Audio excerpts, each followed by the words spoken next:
जयराम जी, एक तरफ हसदेव जंगल बचाने के लिए हजारों आदिवासी रोड पर उतरे हैं और दूसरी तरफ रामलल्ला का जो आ रहे हैं 22 तारीख को, उनका स्वागत के लिए हजारों लोग रोड पर उतरे हैं। तो दोनों को आप किस रूप में देख रहे हैं? देखिए, एक आस्था का विषय है और एक अस्तित्व का विषय है। आस्था का भी सम्मान है लेकिन अस्तित्व का अपमान नहीं सह सकते। हसदेव जंगल अस्तित्व का विषय है और आस्था अलग विषय है। आस्था का सम्मान है और अस्तित्व की भी रक्षा होनी चाहिए। अतः केवल एक व्यक्ति के लिए, जिसे हम माननीय श्री 108 श्री अडानी कहेंगे, एक व्यक्ति के लिए आप पूरे हसदेव जंगल, जिसमें लाखों प्रकार के पेड़ पौधे, हजारों प्रकार के जीव जंतु और 10,000 से अधिक जो मूलवासी आदिवासी उस क्षेत्र में रहते हैं, उनको उजाड़ने का या साफ भाषा में कहा जाए उनका कत्लेआम करने का कार्य नहीं किया जाए। अच्छा कीजिए। अच्छा, राम मंदिर का इम्पैक्ट झारखंड में दिखेगा क्या लोकसभा चुनाव में? देखिए, धर्म अलग विषय है, राजनीति अलग विषय है। धर्म और राजनीति को हम एक नहीं करना चाहेंगे। धर्म भारत देश में मान्यता अगर प्राप्त कही तो 10 धर्मों को मान्यता प्राप्त है। हमारे संविधान के जो धर्म कोड होता है, 11वां सरना के लिए लड़ाई चल रही है। तो सबकी अपनी अपनी आस्था है, सब अपनी अपनी आस्था के अनुसार दुनिया को देखते हैं, दुनिया को समझते हैं। हम सबकी आस्था का आदर करते हैं, सम्मान करते हैं। लेकिन जहाँ तक राजनीति का विषय, अभी उदाहरण के लिए जो लोग मजदूर फंसे हैं, उनके लिए आस्था बड़ी होगी या वतन वापसी बड़ी होगी? आज जो लोग पलायन की मार झेल रहे हैं, जिनकी माँ बीमार है, जिनके बच्चे आज शिक्षा से वंचित हो रहे हैं, उनके लिए आस्था से कहीं बड़ा हक अधिकार होगा। तो इसलिए धर्म आदर है, धर्म का सम्मान है, लेकिन हमारी लड़ाई अधिकार की है, हमारी लड़ाई रोजी रोजगार। जब से जेबी केसर चुनावी बिगुल फूकी है, तमाम रिजवान क्रांतिकारी समेत तमाम आंदोलनकारी एक हो रहे हैं और अल्पसंख्यक की बहुलता क्षेत्र में अब अल्पसंख्यक वो भी प्रवासी मजदूर आपकी जनसभाएं कर रही है। क्या कहना चाहेंगे? देखिए, दर्द की कोई जात नहीं होती, दर्द के कोई धर्म नहीं होता है। और ये जो लोग गिरिडीह का जो क्षेत्र पड़ता है, ये पीरटाड़ का हिस्सा पड़ता है, यहाँ एक दर्द है जिसको हम लोग पलायन का दर्द कहेंगे। और जयराम महतो उन्हीं दर्दों के साथ आज 2 साल से खड़ा है। जितना उसकी हैसियत है, जितनी उसकी औकात है, उस औकात के साथ, उस दर्द के साथ वो खड़ा है और उस दर्द के लिए लड़ा भी है। तो वो उस दर्द को अनुभव करने वाला हिंदू रहे, मुसलमान रहे या सन्यासी ईसाई रहे, जिसने उस दर्द को अनुभव किया है, 2000 किलोमीटर अपनी पत्नी का त्याग करके, अपने नन्हे दूध मुहे बच्चे का त्याग करके, अपनी माता बूढ़े पिता का त्याग करके, जो 2000, 2500, 5000 किलोमीटर दूर रहता है और लगातार उनकी आवाज़ जयराम महतो अगर बना है, तो वो किसी जात, किसी धर्म, किसी मजहब का है, वो मुझे मानता है, वो मुझसे प्रेम करता है, क्योंकि मैं उनकी आवाज़ बना हूँ। आज लोग उद्योगपतियों के लिए काम करते हैं, आज उनके सामने घुटने टेकते हैं, लेकिन उस दौर में मैं उनसे टकराने का काम किया हूँ। झारखंड की परिपाटी में, झारखंड के इस वर्तमान परिवेश में तो कहीं ना कहीं उनका प्यार आशीर्वाद हमको मिला है। और आज बिल्कुल ये खरपोका मूल रूप से अल्पसंख्यक बाहुल क्षेत्र है। यहाँ 99% मेरा, जहाँ तक इस गांव में मैं आया हूँ, 10 साल से आना जाना मेरा है, बिल्कुल अल्पसंख्यक समाज के लोग भारी संख्या में यहाँ रहते हैं। और वहाँ मुझे मंच मिलना, वहाँ जगह मिलना, ये बदलाव का संकेत है।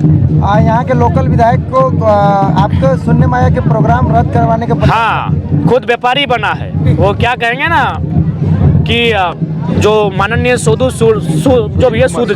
कुमार सोनू जी, उनको लोगों ने विधायक सुना था, लेकिन वो बन गए हैं व्यापारी।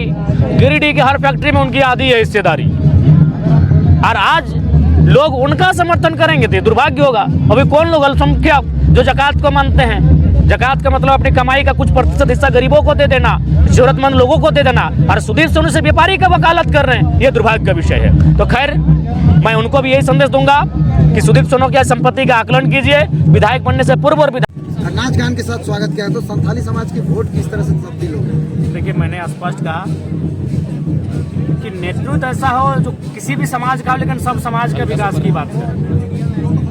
बेहतर संथाल बहुल क्षेत्र में तो जाहिर सी बात है उनकी संख्या दिखेगी, या अल्पसंख्यक लोग भी अच्छी खासी आबादी में उनकी संख्या दिखेगी। मैंने अक्सर कहा कि जिस क्षेत्र में जिनकी संख्या है, वे लोग भारी संख्या में दिखेंगे। तो धीरे धीरे इस आंदोलन से प्रभावित होकर सभी कौम, सभी समुदाय के लोग जुड़ रहे हैं। चूँकि एक है अभी फिलहाल जेबी केसर सिंह और टाइगर जयराम महतो वो शख्स है जो लगातार उन मुद्दों को उठाता है, उन मुद्दों पर बात करता है जिन मुद्दों पर नेताओं को बोलने की साहस नहीं है। जयराम जी, एक तरफ हसदेव जंगल बचाने के लिए हजारों आदिवासी रोड पर उतरे हैं और दूसरी तरफ रामलल्ला का जो आ रहे हैं 22 तारीख को, उनका स्वागत के लिए हजारों लोग रोड पर उतरे हैं। तो दोनों को आप किस रूप में देख रहे हैं? देखिए, एक आस्था का विषय है और एक अस्तित्व का विषय है। आस्था का भी सम्मान है, लेकिन अस्तित्व का अपमान नहीं सह सकते। हसदेव जंगल अस्तित्व का विषय है और आस्था अलग विषय है। आस्था का सम्मान है और अस्तित्व की भी रक्षा होनी चाहिए। अतः केवल एक व्यक्ति के लिए, जिसे हम माननीय श्री 108 श्री अडानी कहेंगे, एक व्यक्ति के लिए आप पूरे हसदेव जंगल, जिसमें लाखों प्रकार के पेड़ पौधे, हजारों प्रकार के जीव जंतु और 10,000 से अधिक जो मूलवासी आदिवासी उस क्षेत्र में रहते हैं, उनको उजाड़ने का या साफ भाषा में कहा जाए उनको कत्लेआम करने का कार्य नहीं किया जाए। अच्छा, पता चल रहा है कि गिरिडीह से अभी सांसद की कोई पार्टी का उम्मीदवार नहीं, आखिर कोई घोषणा नहीं हो रही, मार्केट में किसी का चर्चा नहीं हो रही, आखिर क्यों? देखिए, जहाँ टाइगर की दहाड़ गूंजती है, देव बाबू आप भी जानते हैं कि थोड़ा सा सकबकी सबको लगता है। हम तो बोलेंगे अच्छे अच्छे कैंडिडेट गिरिडीह में आए। यहाँ के कैंडिडेट दूसरे जगह देख रहे हैं। तो अगर ऐसा है तो ये हमारी कहीं ना कहीं हमारे लिए गौरव और गर्व का विषय है। जयराम जी, रिजवान क्रांतिकारी बहुत दिनों के बाद आपके साथ जुड़े हैं, बीच में गायब हो जाते हैं। अरे गायब नहीं होते हैं, अस्वस्थ हो जाते हैं, बीमार हो जाते हैं, बड़े भाई हैं, ठंडा लग जाता है। हाल फिलहाल कहाँ गए थे, बाहर गए थे, ठंडा लग गया था, तो ऊपर अविवाहित थे, सेवा सत्कार हो नहीं पाता है, तो इसलिए बीमार हो जाते हैं। ऐसा कुछ नहीं। रांची पर किन मुद्दों पर बातचीत हुई, फिर एक साथ मिलकर इस मैदान में उतरे एक साथ? देव जी, आप भी गजब करते हैं। वो आप वहाँ थे, सारा चीज लाइव चल रहा था, तो फिर मुद्दा क्या है आप सुने हैं, फिर काहे ऐसा कर रहे हैं, उसी सवाल को रिपीट कर रहे हैं। गिरिडीह में खड़े हैं, पीरटांड में खड़े हैं, यहाँ के मुद्दों से पूछिए ना।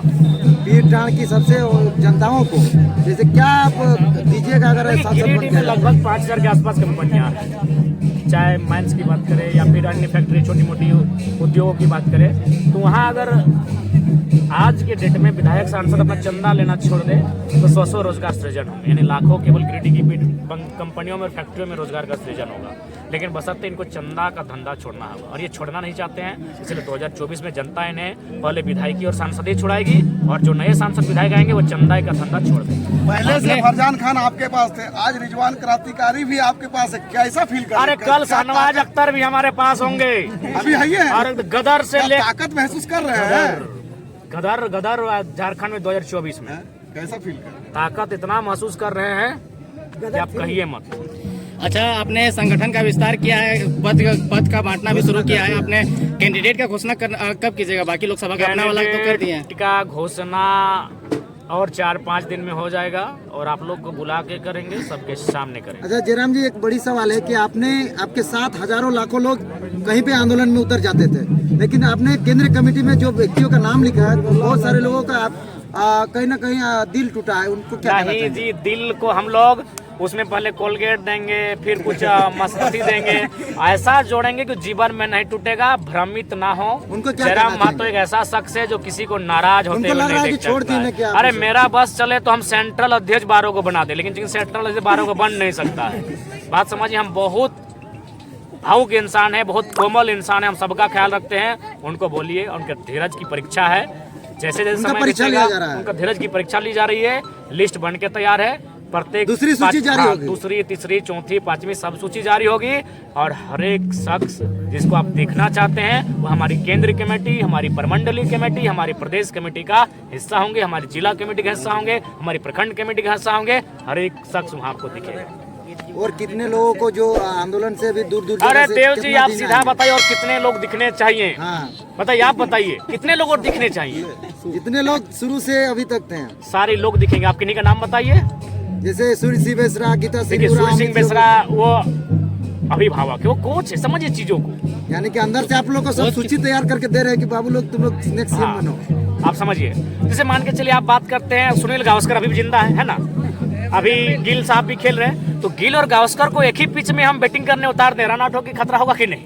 तो सर समझिए, पॉलिटिक्स में वही होता है। उनकी उम्र का, आयु का सम्मान है, वो हमारे गुरु हैं, हमारे आदर्श हैं, लेकिन जो क्रीज पर उतरेंगे वो नौजवान होंगे।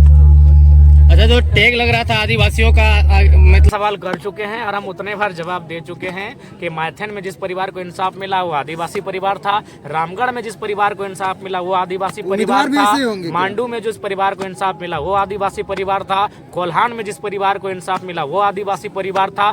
तो ऐसे अनगिनत किस्से हैं जेबी केसेस और जयराम महतो के नेतृत्व में जो आदिवासी परिवार को लाभ मिला है, हक अधिकार मिला है।